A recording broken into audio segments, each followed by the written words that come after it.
All right, we're going to talk about heart failure now. What I want to show you first is through the American Heart Association. This is very important to know because this is how we diagnose by classes. So we have two different classes, and you can go to the www.heart.org and actually just Google congestive heart failure, American Heart Association. It'll bring you right to this. On the right-hand side, there's some great, easy to understand heart failure, but I'm going to be going through a PowerPoint, but let's understand how we diagnose people. So 1, 2, 3, 4 usually has to do with their symptoms. So how is their physical activity? Do they have limitation or not? So no limitation, no issues, they're class 1. Class 2 is slight limitation, marked, and then class 4, they can't carry on any physical activity. Whereas these classes, A, B, C, and D, have to do with more objective findings. So no objective evidence, no symptoms, no limitation in physical activity. Objective evidence of minimal cardiovascular disease, most likely diagnosed on an echocardiogram. Moderately to severe, and then severe cardiovascular disease. So this is a good example on how people are diagnosed. Functional capacity 1, objective assessment D. So you will see that. So I would recommend going to the site to take a look at, just browse around. There's a lot of really good information. So we're going to get started on the PowerPoint here. Okay. All right. So what are we going to talk about? We're going to talk about definitions, the scope of the problem, diagnosing and classifying the heart failure. That's why I wanted to show you the slide before, just to have an idea of what we're talking about and how we're going to treat. All right, so what is heart failure? It's a state in which the heart's unable to pump blood at a rate commensurate with the requirements of the tissues, or can do so from only high pressures. Okay, layman's terms, your heart is unable to pump efficiently as it had been before, so you end up having fluid backup into your organs, or you have shortness of breath that backs up into your lungs. So it depends whether it's left-sided or right-sided heart failure. If you have right-sided heart failure, well, I'll go on with the slides and we'll talk more about that. But usually you'll have shortness of breath, leg edema. Your breathing worsens when lying flat. That's called orthopnea, and fatigue. So here's just a little anatomy. As you can see here, where the blood's going out and the blood's going in. Here you have your left and right ventricle. And this is normal with all the 4 valves. You have the blood going out of the aorta, pulmonary artery, and going in through the pulmonary vein. And here is a side-by-side picture. I just think it's kind of cool to see, and so you can kind of take a look at all of the different anatomy features from that. So this is a normal heart, and here's a heart failure heart. You can see the heart failure has a reduced ability to pump blood. So this is normal, and see how enlarged this is. Sorry, my acting up here for some reason. Okay. So there's systolic heart failure or squeezing heart failure. Because remember, systolic heart failure, when you look on the EKG, the PQRS, the QRS is your systolic. That's your ventricle pushing out the blood. Your systolic blood pressure, when you're hearing the systolic portion, it's decreased pumping function of the heart. So that then, think about where the blood's coming in and exiting. It's getting backed up now, and it's backing up into the lungs. So it's squeezing, and it's unable to pump the blood as efficiently. Now we have diastolic. So diastolic is when your heart's at relaxation. So that's more of your PQRS to T wave. And then going back to the P again, your diastolic heart failure, that is when your heart is more stiff. It's thick and stiff. The heart does not fill properly with blood. Then you get a fluid backup in the lungs and heart failure, as well as organs. Okay, so a lot of times with diastolic, you will not see a reduced ejection fraction. Remember, the ejection fraction is the force and the amount of blood that's being forced out of your heart during each heartbeat. So if your ejection fraction is low, you would suspect systolic heart failure because that is the pumping function of the heart. So you can have, most of the time, if you have a diastolic heart failure, your ejection fraction may be normal. It's called preserved ejection fraction. But just so you know, there's a lot of people that have both systolic and diastolic heart failure. So it's real important to kind of understand which is which. There's multiple factors or risk factors. Coronary artery disease, which would make sense. I always say the heart has three components. It has the electrical part, the pumping mechanism of your heart, and it has your coronary arteries with the blood flow, and they all work together. So if one goes off, say your EKG shows some changes, is it because of something else going on in the heart? It could be just an electrical issue, but maybe not. So if you have coronary artery disease, you have some blockages in your heart arteries that's producing the blood to have your heart pump, then you're at risk for heart failure. Hypertension, valvular heart disease, alcoholism, infection, diabetes, heart defects, and as well as other risk factors, obesity, age, smoking, anemia, and obstructive sleep apnea is huge. So we cannot forget about obstructive sleep apnea. If you have not heard of it, you go to the Google Stop Bang. It's called STOP-BANG in all capital letters, screening for sleep apnea. And you can bring up a form, print it out. I use that with most of my patients that need to be when I see risk factors. And if they're positive for any of those, maybe you want to get a sleep study or at least an overnight pulse oximetry to see if there's anything going on. Because you could prevent a lot of things with that. What I explain to patients with hypertension, I tell them that they really need to be really consistent about checking their blood pressures at home. We're at home with them, or we're not home with them. That would be bad. I would not want to be home with my patients. They're at home most days of the year. They see me for 20 minutes, half an hour, 2 to 3 times a year, and that's it. So they need a blood pressure cuff at home. I tell them, think of your heart as a muscle. What if you're working your bicep muscle? It becomes thick. We want it to become thick because you're strengthening that, but the heart's a little bit different. Yes, we want to work out our heart, but not too much. We don't want to overwork it. Then it becomes thick and that, or stiff. And because remember, it's the muscle, you've overworked it, and now that blood's not able to pump through your body as efficiently, and you have heart failure. So then usually when I tell patients that story, they get a little nervous and they go out and buy a blood pressure cuff at home.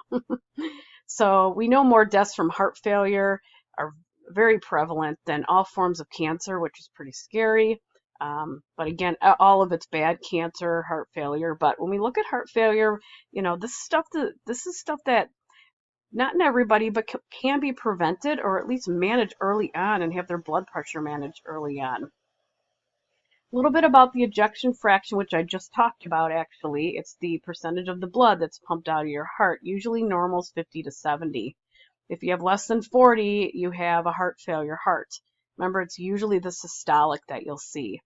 The chamber's enlarged to try to handle the increased fluid, but the walls get thicker to try to handle the increased strain. And here are your classes. But again, go to the Heart Association also to read it more in depth.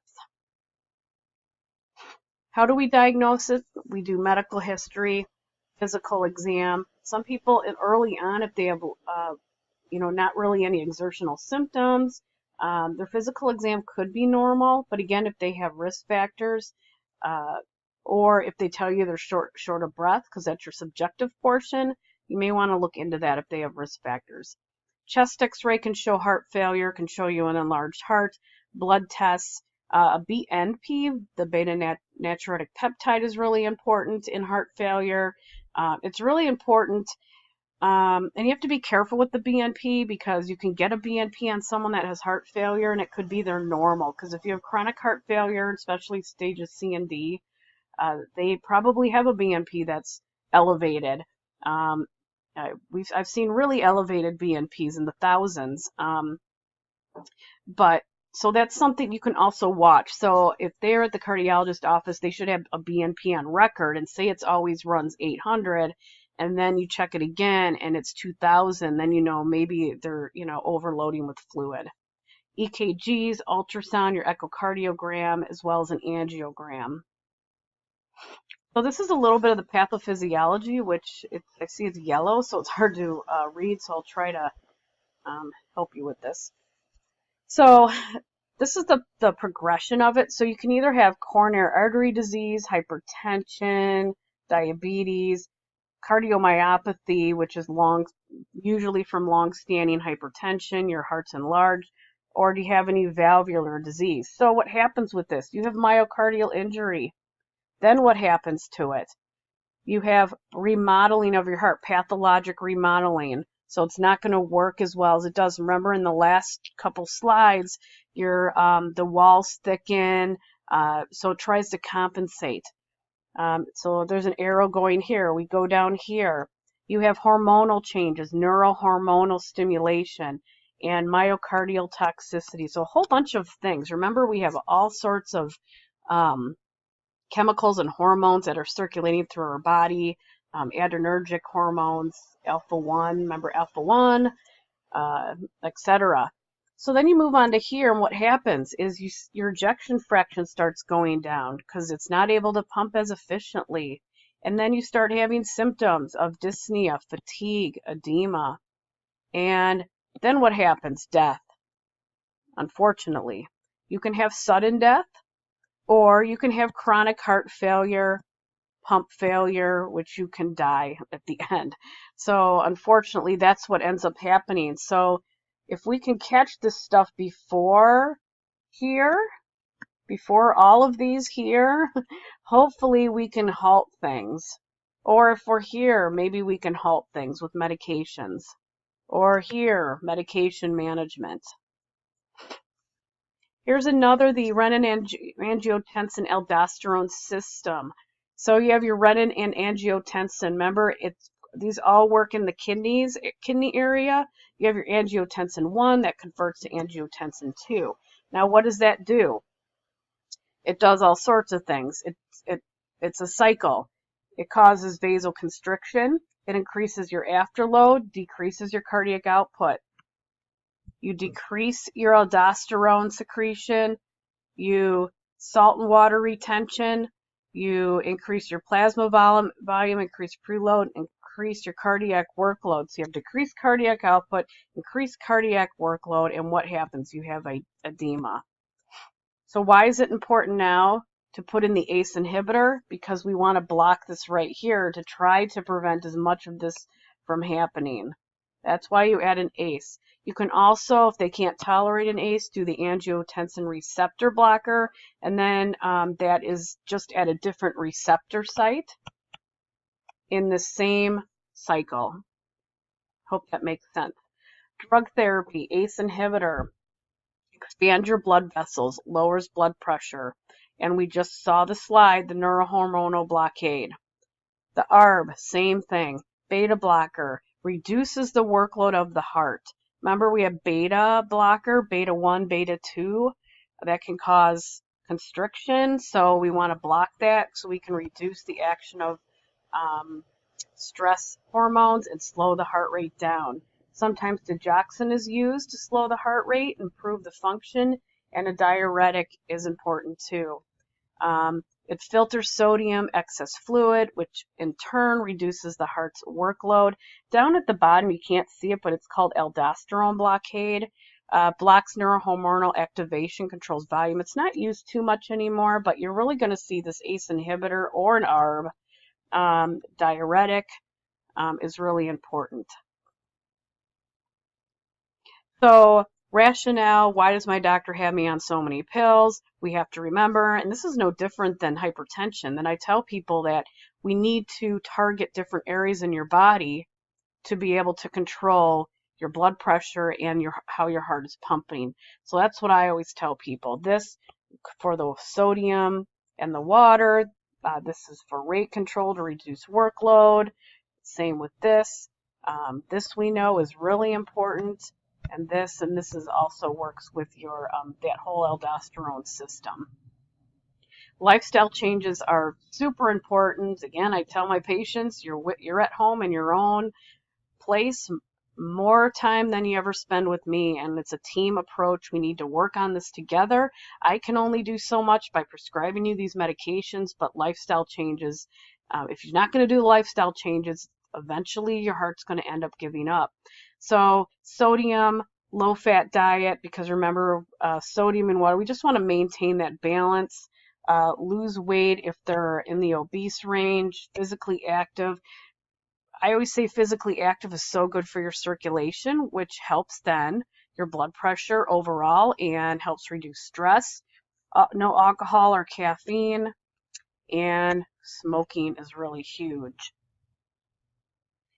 So if it's more of a class C, D, another consideration we see now is the biventricular pacing. Someone has systolic heart failure, see more of a widening QRS.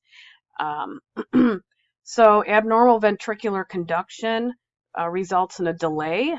And remember the electrical part now and the pumping mechanism, they all work together. So it's now throwing off the electrical component of the heart too.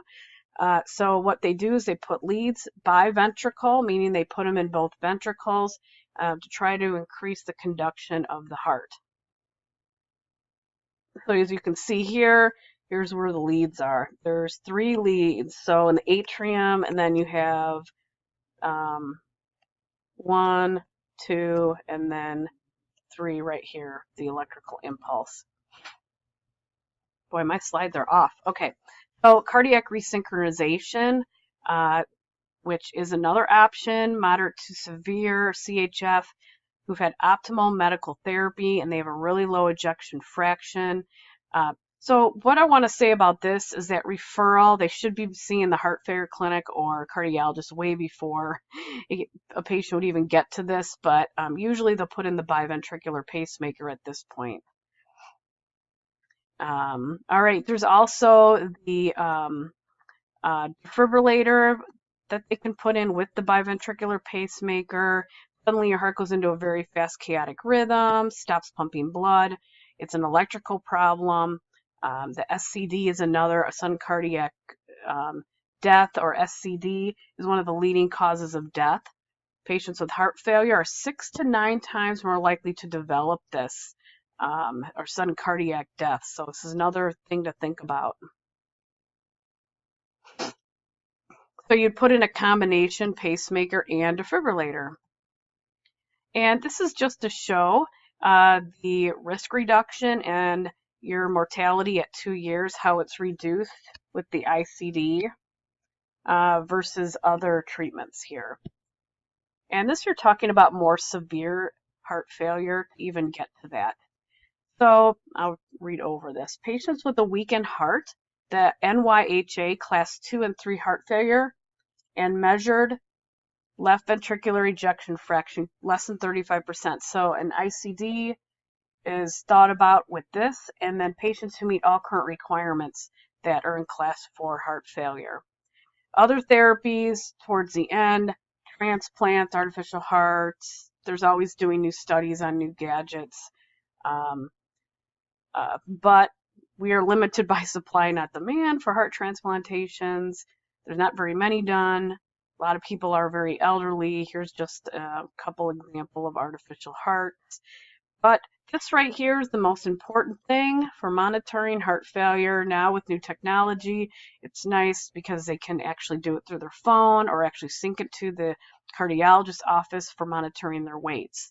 The one thing to tell patients, and some you may hear different, but if you gain more than 2 to 3 pounds overnight or 5 pounds in a week, they need to call. They should be monitoring every day or weighing themselves every day at the same time.